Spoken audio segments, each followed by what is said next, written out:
আমার মতো কে কে এইভাবে মাছ রান্না করেন?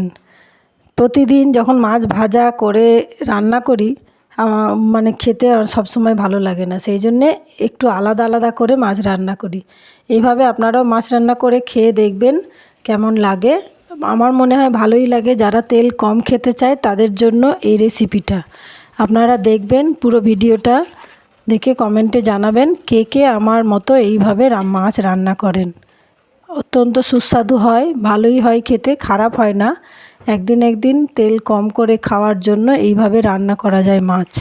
মাছে তো প্রচুর তেল লাগে, তাই এইভাবে মাছ রান্না করলে তেলটা কমই লাগবে। আপনারা যারা দেখছেন তাদেরকে অনেক ধন্যবাদ জানাই। এই দেখুন মাছটা রান্না হয়ে যাবে, জল দিয়ে ধনেপাতা দিয়ে করে দিয়েছি। এই দেখুন হয়ে গেছে। বুঝতেই পারবেন না যে মাছটাকে ভাজা হয়নি, মাছটাকে কাঁচা রান্না করেছি।